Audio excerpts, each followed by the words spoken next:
Sudan is reeling under its worst possible humanitarian crisis since the civil war started, with people fleeing. Children hit the hardest by the ongoing fighting.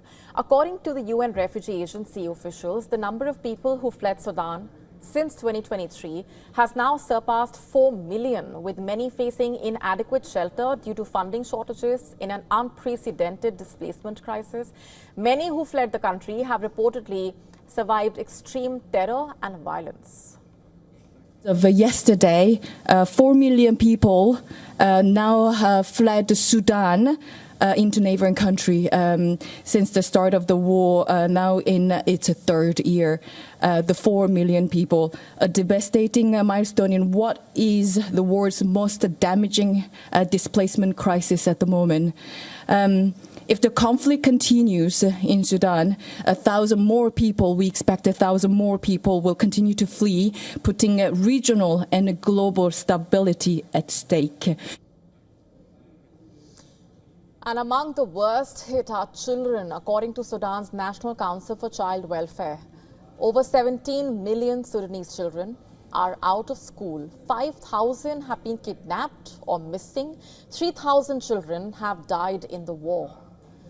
As per the UN, children are often victims of extreme level violence, with the UN report highlighting a 21% increase in grave violations against children in 2023 alone, including child abuse, slavery, forcible recruitment as fighters, all of which have increased manyfold since then.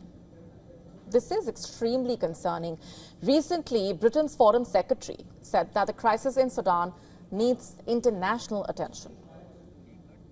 It's been an ambivalence, equivocation, and certainly an absence of exposure to this crisis globally and across much of the Western world. The fighting which broke out between the Sudanese armed forces and the rival Rapid Support Forces in April 2023 has taken a disastrous shape, killing tens of thousands of people and uprooting about 13 million reportedly. Sudan shares borders with 7 countries, these being Chad, South Sudan, Egypt, Eritrea, Ethiopia, Central African Republic and Libya. And more than 800,000 of the refugees, 800,000 of the refugees have arrived in Chad, who are living in dire conditions due to massive funding shortage. Add to that shortage of food and critical supplies, adding to the woes of the people, and the political fractures have only made matters worse. On Saturday, former UN official Kamel Idris was sworn in as Sudan's new Prime Minister, marking the first Prime Minister appointment since the 2021 coup that ousted the civilian leadership and established a caretaker government. However, it's unclear how much power he will really have as the army fights against the paramilitary RSF, and with the humanitarian crisis mounting every single day, will the people of the country get relief anytime soon?